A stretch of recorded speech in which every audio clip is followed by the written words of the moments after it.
Oh no! He just jumped into the river. Yep, he just jumped into the river. He jumped into the river. He jumped into the river. Go down to 22nd Street behind us. You got a car with you?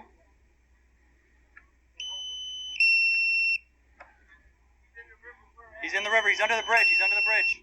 He's under the bridge.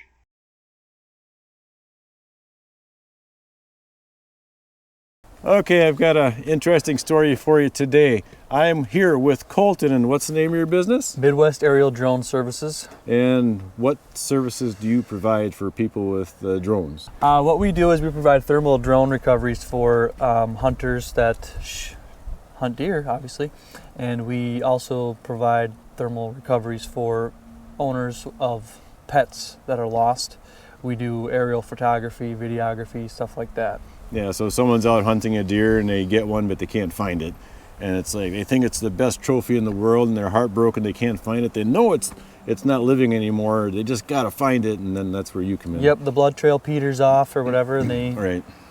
send us out and we will find it for them. And you get the thermal function on your drone camera, so the heat of the animal stays there long enough. And you yep, at anything night, that produces a heat signature will find it out in the woods, as long as they're not buried under a pine tree or something you could crazy. even find probably lost people in the woods if you had to. And so anyway, the point of this video is, what animal are you looking to find now, today? We are on the search for a kangaroo here in Necedah, Wisconsin. And how often does that happen?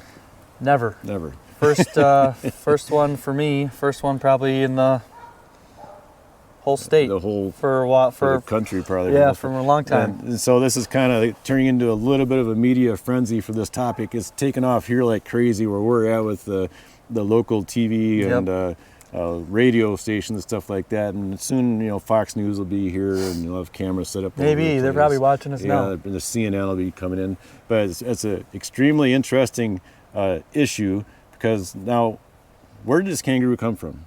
This came from a petting zoo farm here in Necedah, local to the area in Juneau County. The lady has a couple of kangaroos. She's got, I think, some camels and a bunch of other variety of different animals. And these are all service animals. She brings them to, these kangaroos especially, brings them to senior living facilities.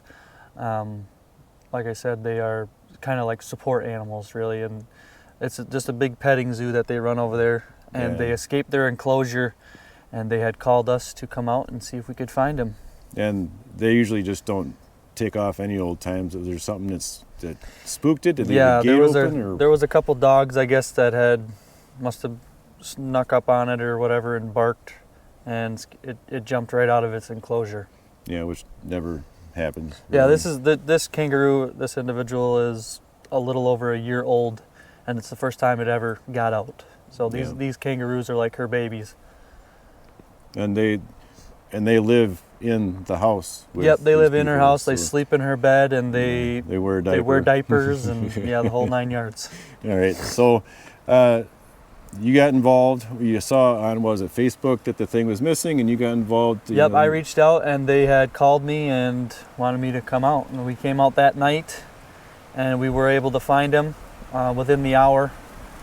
We located him, and the owner got in there, and they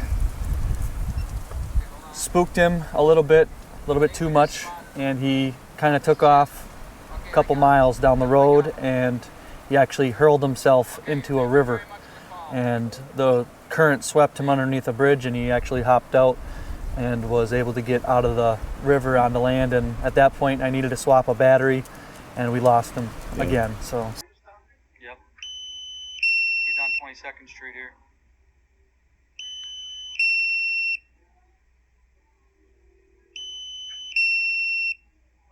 Oh no, he just jumped into the river. Yep, he just jumped into the river. He jumped into the river. He jumped into the river. Go down to 22nd Street behind us. You got a car with you?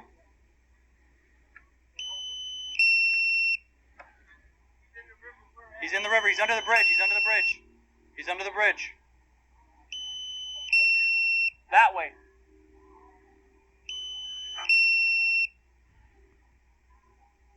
Hey, you guys need to haul ass. He just jumped in the river. Oh, no, he just got out. He just got out. Okay, he went under the bridge. He went under the bridge and he's heading.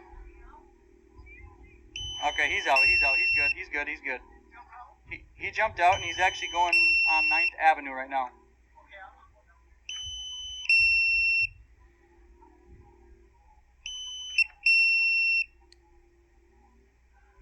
When you saw through your monitor that he ended up in the water, what was your initial thought about a kangaroo in the water? There's a couple terminology words that I probably shouldn't say on here, but it was like an oh crap moment, you know, hurry up, you guys got to get over there, get your butts over there. Yeah, because kangaroos can't swim, can I think they? what I said, we'll insert a clip here of it. He jumped in the water, you guys got to haul your butts over here.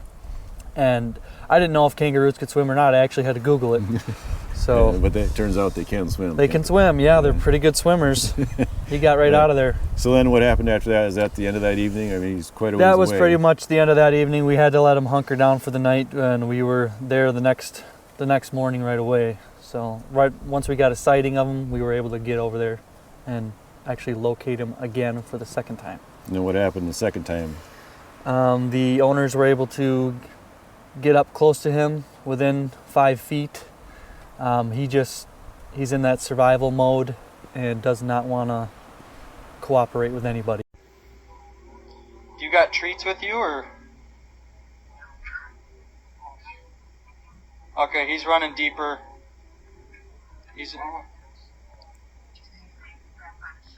Yep, he's going behind this shed. He's going further back.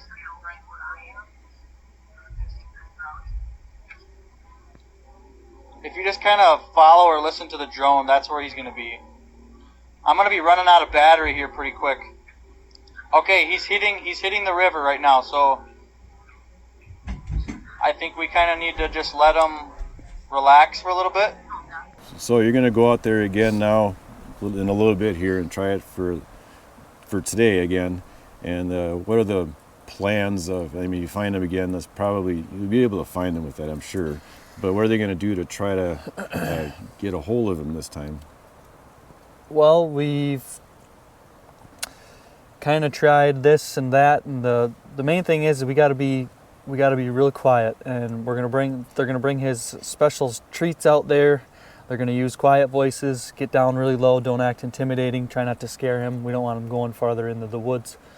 And there has been a lot of, like you said earlier, news coverage of this happening. So there's last night there was a lot of people out there, probably 30 cars, and a lot of people watching as we were flying the drone around. And we need people to just stay away and let him come to us. Yeah, not spook him so much in the process. Mm-hmm. But any thoughts of like using a tranquilizer or something? They talked about it, but it's not so easy to get your hands on.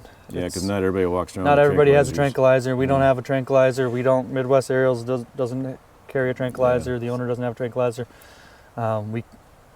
We can reach out to the DNR, but I'm sure there's a whole process to that. We just want to do this as the most painless way as possible, which is send the owner in there with some snacks. They did get a trap out there this afternoon.